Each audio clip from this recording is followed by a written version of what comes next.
And I kind of thought in my head that if I jumped out there in faith, God would just take it all away, right? And I would be rocking at school. And if I just did it, I wouldn't be dyslexic anymore. I don't know who that TV preacher is. I like to pop him in the head. That's not always the way it goes, is it? I would get in the car and I would drive, and I'd have worship time in the car because I was a singer, and whatever songs we were doing in worship time, I'd be singing. And then I had 45 minutes, so it's not like we're Hillsong. I can't sing a song for 45 minutes. That was funnier. That was funny.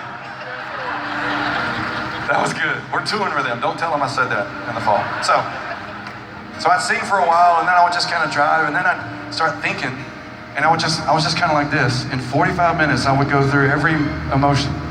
And I started thinking about my grades. I started thinking about how awesome everybody was at this college. Like everybody sang at this college. Everybody was good at music. Everybody was good at everything. And I thought, I'm out of my league.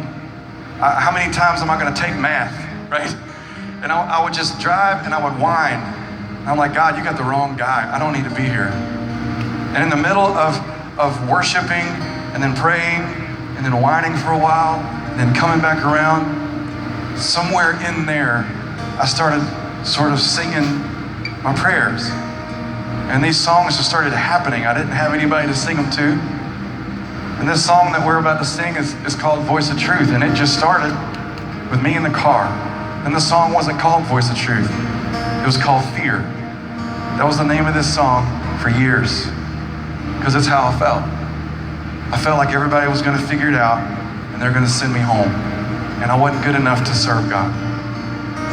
But just like I said earlier, God's word changed the way I believe. Because I started reading in 2 Corinthians 12. 2 Corinthians was a long book. I'm really running with scissors at this point.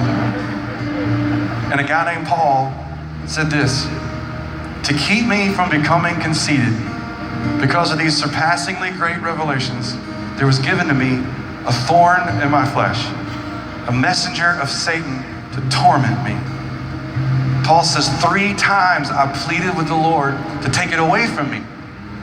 But God said to me, my grace is sufficient for you, and my power will be made perfect in your weakness. That's not the verse I was looking for.